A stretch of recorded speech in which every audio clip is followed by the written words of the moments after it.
नमस्कार, मैं संदीप मिश्रा आपका स्वागत करता हूं आपके अपने चैनल द घोस्टकास्ट में एक नई और सच्ची घटना के साथ। ये घटना 2002 की है, जहां निजाम का शहर हैदराबाद के कुंदनबाग इलाके में एक घटना घटी, जो कि उस समय की बहुत ही चर्चित घटना थी और आज भी यह मिस्ट्री बनी हुई है। कहानी शुरू होती है एक चोर से। तो वो चोर उस दिन चोरी करने के लिए निकला हुआ था।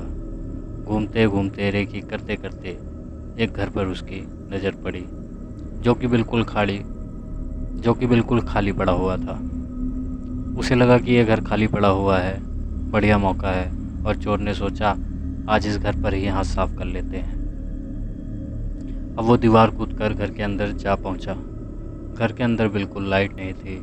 चोर अपनी टॉर्च चलाकर घर के अंदर धीरे धीरे एंटर किया। घर के अंदर बिल्कुल सन्नाटा पसरा हुआ था और यह देखकर ऐसा लग रहा था कि इस घर में कई दिनों से सफाई नहीं हुई है। वो पूरे घर में इधर उधर टॉर्च जलाकर देख रहा था। इसी बीच उसको हॉल में से सीढ़ी दिखी और वो सीढ़ी से ऊपर की तरफ चला गया, जहाँ और भी कई कमरे बने हुए थे। अब चोर इधर उधर टॉर्च चलाकर देखने लगा। तभी उसकी नज़र एक कमरे में गई। उस कमरे में जाकर उसने अपनी टॉर्च चारों तरफ घुमाई। जैसे उसकी टॉर्च की रोशनी उस रूम में रखे बेड पर पड़ी, चोर के हाथ से टॉर्च छूट गई और ज़ोर ज़ोर से कांपने लगा। ऐसा लग रहा था कि काटो तो खून नहीं। आखिर उसने बेड पर ऐसा क्या देखा? उस बेड पर 3 खून से सनी हुई डेड बॉडी पड़ी हुई थी। यह देखकर चोर उल्टे पैर बहुत तेज़ी से घर से बाहर भागा और घर की दीवार कूदकर कुछ दूर भागने के बाद वह रुका और काफ़ी बुरी तरीके से हाँफ रहा था। ऐसा सीन देखकर चोर की हालत एकदम ख़राब हो गई थी। वह थोड़ी देर रुका और सोचा क्या करूं, किसी को बताऊं या न बताऊं। उसने सोचा पुलिस को बता देता हूं, लेकिन फिर सोचा कि आखिर एक चोर पुलिस को फ़ोन क्यों करेगा। इसी बीच उसके मन में पता नहीं क्या आया।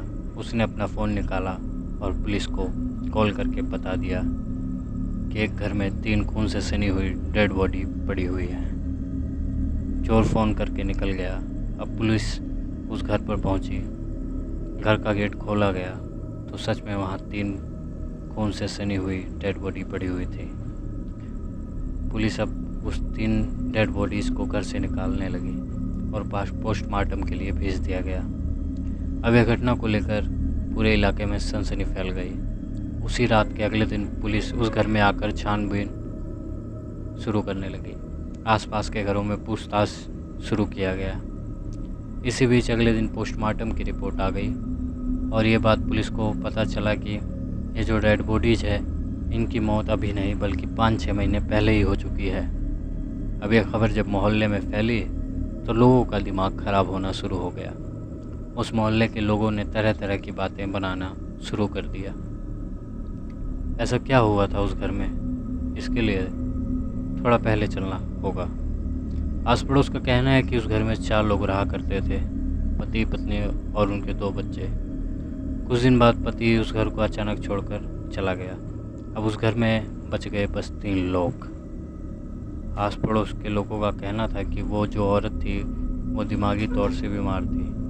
समय बीतने के साथ साथ उस औरत की बीमारी बढ़ती गई तो अब उनका पति उसे छोड़कर चला गया। इसके कुछ दिन बाद तीनों बड़ी अजीब हरकतें करना शुरू कर देते हैं। लोग बताते थे कि उनके घर से ज़ोर ज़ोर से चीखने की आवाज़ें आती थी। कई लोगों ने तो ये भी देखा कि उसकी छोटी बेटी, जिसकी उम्र करीब 12 साल की थी, वो खून से भरी हुई बोतल लेकर खेला करती थी।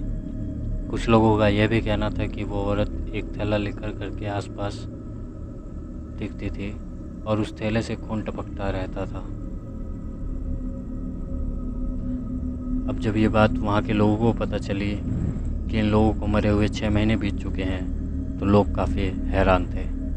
आसपास के लोग तो उन लोगों को कल भी देख रहे थे और उन्हें पड़ोसी हर रोज़ देखा करते थे।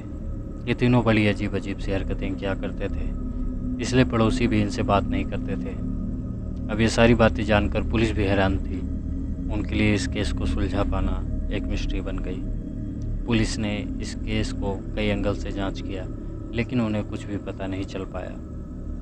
उन्होंने यह भी जांच किया कि क्या पता इन लोगों ने आत्महत्या की हो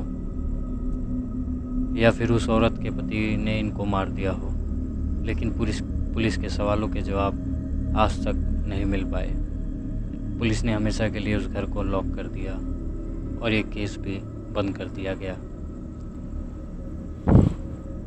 आज भी ऐसे कई लड़के जो YouTube वीडियो बनाने के लिए कुंदन बाग हॉन्टेड हाउस जाते हैं और रात में रुकते भी हैं, लेकिन हर बार तो नहीं, कभी कभी उस घर के आसपास या उस घर में कुछ ऐसी घटना हो जाती है जिससे आसपास रहने वाले लोग काफ़ी डर जाते हैं। जैसे जब से उस घर में डेड बॉडीज़ बरामद हुई थी, तब से इस घर को हॉन्टेड हाउस मानकर लोकल बिजली विभाग ने इस घर के बिजली कनेक्शन को काट दिया था।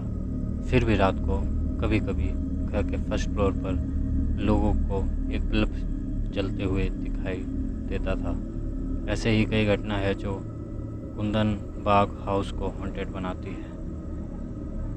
अगर आपको ये कहानी अच्छी लगी और आप एंजॉय कर रहे थे तो और भी कहानियाँ सुनने के लिए चैनल को सब्सक्राइब करें। अगर आपके पास भी कोई सच्ची घटना है तो आप मुझे मेल कर सकते हैं। ईमेल लिंक डिस्क्रिप्शन में डाला हुआ है। धन्यवाद।